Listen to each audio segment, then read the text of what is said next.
American Express home to the world's most prestigious credit cards, or is it America's coupon book? American Express has 17 different personal credit cards, and I have decided to rank them all to find out what is actually good.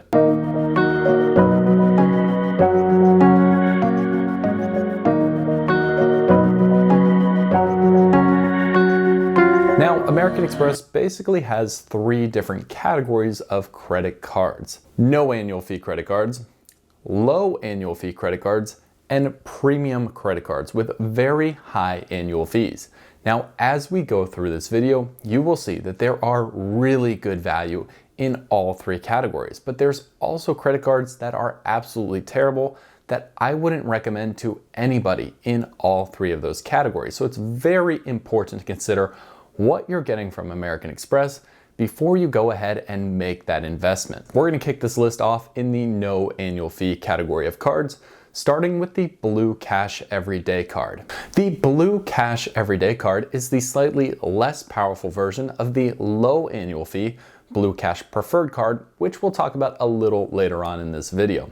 The Blue Cash Everyday Card earns 3% back in supermarkets, 3% back on online retail purchases, and 3% back in gas purchases. But the key is that it only earns in those elevated categories up to the first $6,000 of annual spend in each of those. Now, this could be perfect if you're a single person, because that usually fits into the typical spending patterns of one individual. This card also has a really sneaky credit, the $84 Disney Bundle credit, which is broken down into $7 monthly of credits if you subscribe to either ESPN Plus, Hulu, or Disney Plus, essentially making any of those subscriptions about 80 to 90% off per month. Putting this nice little credit in combination with those very valuable spending categories makes this a solid card for a lot of different people, landing it in the B tier category. Next up is the Cash Magnet card. Now, if you haven't heard about the Cash Magnet from American Express,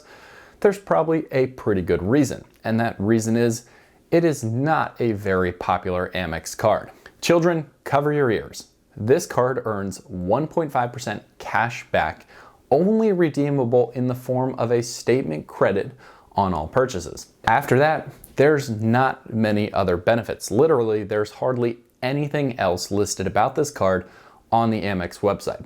That makes it an E tier credit card. The only thing saving this from the bottom F tier is it does offer a $200 sign-up bonus, which is not bad for a $0 annual fee credit card. Coming up next is the Amex Everyday Credit Card. This card earns 2x back at grocery stores, up to $6,000 in spending each year, and then 1x back on everything else. It also has this clause that if you use the card 20 times in a month, you earn a 20% bonus on the points that you've earned in that billing cycle. However, with just a 10,000 membership reward sign-up bonus, which is worth about $100, give or take, depending on how you spend that, this card is such a ripoff, it's hard to know where to begin. Between just bad spending categories, the cap on the grocery spend, and a really small sign-up bonus, if there was a tier lower than the F tier, well, that's where I'd place this card. But since there's not, unfortunately, it's going right into the F tier. Up next is the Hilton Honors American Express card. And I'm excited to say that this $0 annual fee credit card is our first of a number of different hotel cards we'll look at. And right away, I'm excited to say that this is a card that provides some real value. Let's start with a sign-up bonus of 80,000 Hilton Honors points, good for at least 2 nights at a pretty decent property in the Hilton portfolio. It also has solid earning rates on important categories like 7x back on Hilton properties, 5x back on dining, groceries, and gas, and 3x back on all other purchases. Now, I'll remind you, Hilton Honors points are not very valuable, not at least compared to the rest of the Amex membership rewards points that most cards here are going to earn.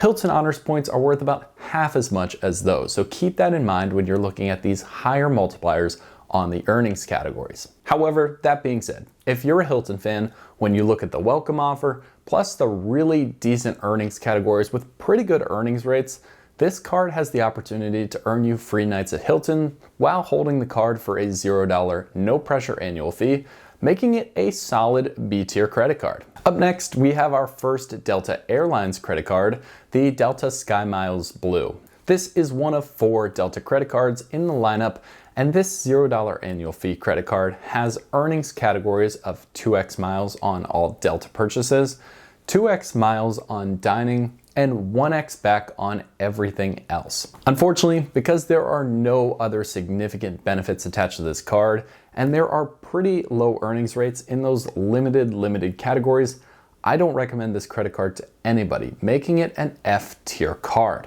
You are likely better off picking almost any other general credit card that doesn't just lock you into Delta miles and using a general credit card to earn better rates and redeem those points for Delta flights. Now we move into category 2, the low annual fee credit cards. The first credit card coming in category 2 is the Blue Cash Preferred Card, starting with a $0 intro annual fee for your first year, and then kicking up to a $95 annual fee every year after. What you need to know is this card gets 6% back on groceries, 6% back on streaming services, and 3% back on transit and gas purchases. It earns 1% back on everything else, and in the elevated rewards categories, those are capped at $6,000 of spend in a calendar year for each of those. Now, the Blue Cash Preferred Card means business with phenomenal earnings rates in really important categories that apply to a bunch of different people out there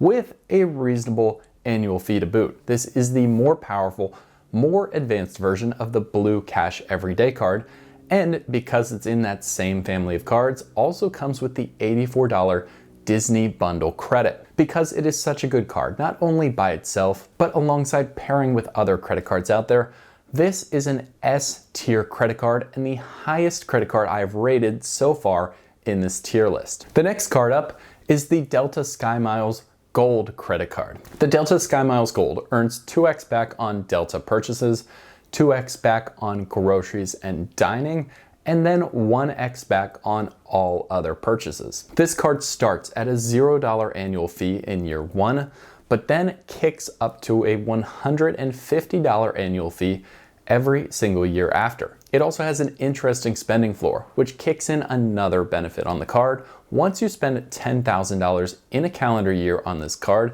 you'll be credited with a $200 Delta flight credit. This card also gives you a $100 hotel credit on your first booking through Delta stays. And it gives you your first checked bag free, which is about a $35 value every single time you would have checked a bag on a flight that you were going on. Now, this card is tough to fall in love with because the earning rates are pretty poor. But at the same time, when you put all of those credits and benefits together, it could be a really valuable card for just a $150 annual fee, not to mention you get that first year free. All that put together, it'll return some solid value for you, meaning it's a B-tier credit card. Up next is the Amex Everyday Preferred Credit Card. Coming in at a $95 annual fee, this is another Amex credit card that really shouldn't be in the hands of many people. The Everyday Preferred Card gets you 3x back at supermarkets, up to $6,000 in spend, 2x points at gas stations, and 1x back on everything else. It also has the funny clause that if you use this card over 30 times, you'll get a 50% boost on those points. Now, I just have one question for people thinking about this card. At $95, why would you pick the Amex Everyday Preferred Credit Card, which only earns 3x on groceries and 2x on gas, when you could get the Amex Blue Cash Preferred, which earns you 6% on groceries and 3% on gas and transit? It just makes absolutely no sense, and it hurts to see people get ripped off when Amex just throws out a different card with the same pricing and lower multipliers for people to get. For that reason, I'm throwing this card into the D tier of credit cards. Next up is the Hilton Honors American Express Surpass Credit Card. This card has a $150 annual fee, and it earns 12x back on Hilton properties, 6x on dining, 6x on groceries, 6x on gas, 4x on online retail purchases, and 3x back on everything else. Now, there are a few big pros and a few big negatives about holding this card. The good news, the welcome bonus is really big, 130,000 points plus a free night award. Second, you get Hilton Honors Gold status, which is not bad to have either. And if you decide to use this card a lot, the benefits are really going to pay off. The negative is this card offers a $200 hotel credit, but that's divided into $50 quarterly credits, making it a little bit more difficult to use. You get a free night, but it only triggers after you spend $15,000 on this card. And in this card's last refresh, it lost the lounge access that it had, which really kicked it up into the stratosphere as a top tier credit card. But with that no longer in its repertoire, it's not going to change your life, and you really have to commit to the card to trigger those better bonuses, making this just a C tier card in its current state. Up next is a controversial credit card, a favorite for some, while others see absolutely no use for it. And of course, that credit card is the AmEx Green Card with a $150 annual fee. The card earns a little bit of everything and also a little bit of nothing all at the same time. Let me explain. It is definitely a travel card with 3x back on travel and transit, as well as a $189 Clear Plus credit, a $100 Lounge Buddy credit, and no foreign transaction fees. But it also has this 3x back on dining with no restrictions, which kind of makes it more of a good dining card as well. And while it's not a super expensive card at $150 compared to other American Express cards, you can find other cards through Chase or Capital One with really similar benefits, but a lower annual fee. Plus, the kicker in it all is this card really comes with a standard 40,000 membership reward sign-up bonus, which is pretty low considering its price point. That being said, this is a C tier credit card in its current state because it's just a little bit lost in the middle of everything without doing one thing particularly well. This takes us into our next category, the premium tier of credit cards. Now beware, these fees are going to get really high, but the benefits can also be extraordinary, allowing you to get incredible value from some while getting potentially ripped off from others. We're going to start in the premium category of credit cards with the Amex Gold Card. So you mean to tell me that on the Amex Gold Card, for a $250 annual fee, you can earn 4x back on dining, 4x back on grocery spend, up to $25,000 of spend in a category year.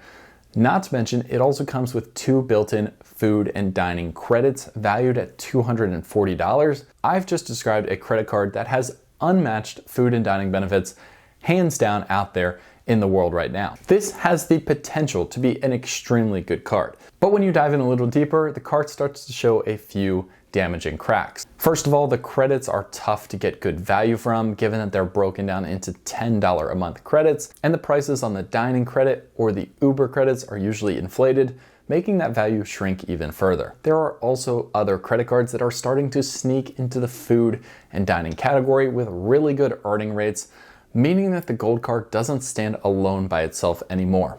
That being said, it is still hands down the best food and dining card, especially when it's in the hands of the right person who spends a ton in these areas, making the Gold Card an A-tier credit card. Up next is our third Delta credit card that we're looking at, the Delta SkyMiles Platinum credit card. The Delta SkyMiles Platinum takes about everything we saw on the Delta Gold Card and bumps it up a little bit more, and also matches that with an increased annual fee of $350. It earns 3x back on Delta purchases and hotels, 2x back on dining and groceries, and 1x back on everything else. However, this is not a card that you need to spend a lot of money on because the value is found in the benefits that come with it. The huge benefit on this card is an annual companion ticket that you get after your first year once you've renewed the annual fee. This potentially could cover the annual fee that you're paying in just one trip. However, you also get a $150 annual statement credit on hotels booked through Delta stays,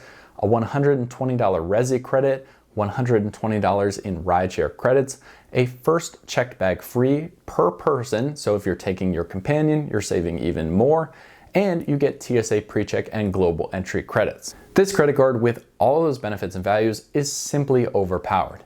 You can easily make up the annual fee plus much more without even having to spend on the card. For Delta fans out there, this is a phenomenal credit card, and guess what?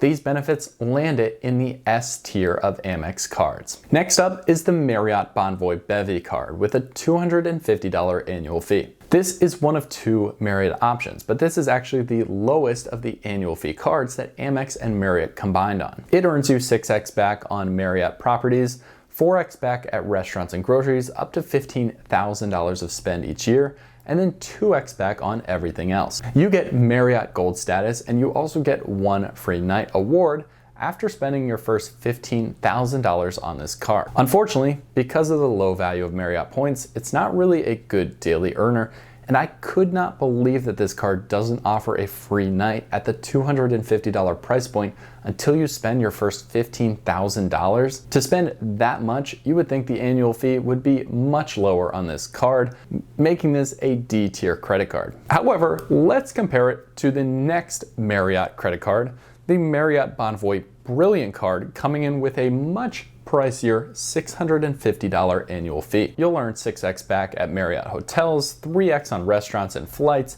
and 2x on everything else. This card comes packed with real benefits though that a lot of different people are going to be able to use, starting off with a $300 dining statement credit, which is divided monthly. Pretty much anything that gets coded as a restaurant qualifies for this credit. So given that most people eat out and will spend at least $300 throughout the year, that essentially cuts this annual fee in half. However, you also get a free night award after the card renewal, which qualifies for any room under 85,000 Marriott points, which really is a luxury stay that you're going to be able to get once a year. You'll get Platinum Elite status, which comes with things like free breakfast at Marriott properties, TSA PreCheck, and you get lounge access through Priority Pass Select membership. Now, this is a card with real value and credits that can actually be used, meaning to me, this is a B tier credit card, and good job Marriott by providing a credit card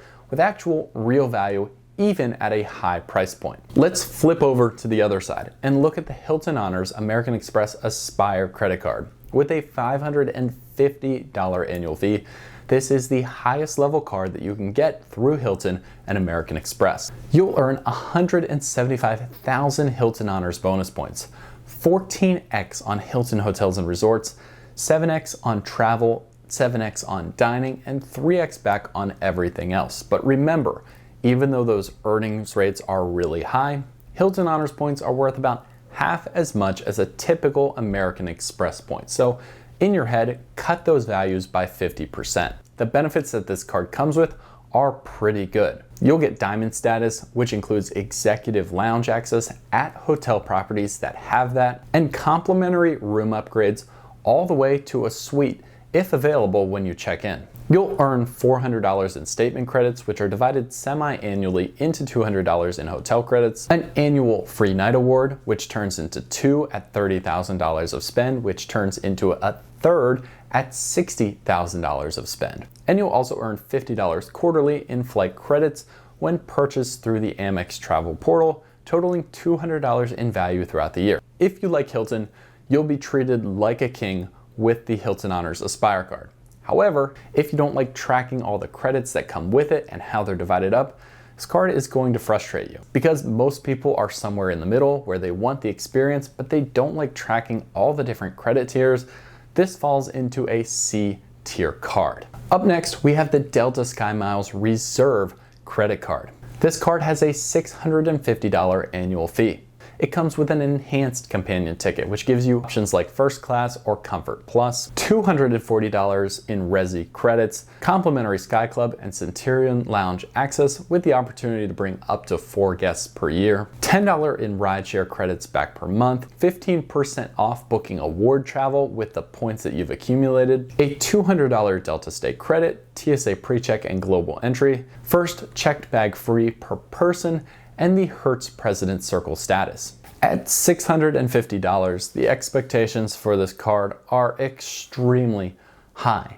However, it does kind of pay it off with an avalanche of different credits, benefits, and of course being the only Delta card that gives you lounge access to the nicest lounges really that you can find out there. That being said, it's still not my favorite Delta credit card, but it's not a bad option if you love Delta, meaning it goes in as a B tier card. The last credit card on this list is going to be the Platinum credit card from American Express, which at the $695 annual fee is basically considered the most prestigious credit card out there that most people have access to getting. This card is a boom or bust card, and there's pretty much no middle ground in between. The earnings are 5x back on flights with airlines booked directly, which is really powerful, 5x back on hotels, and 1x back on everything else. But it's not really the spending that this card is known for.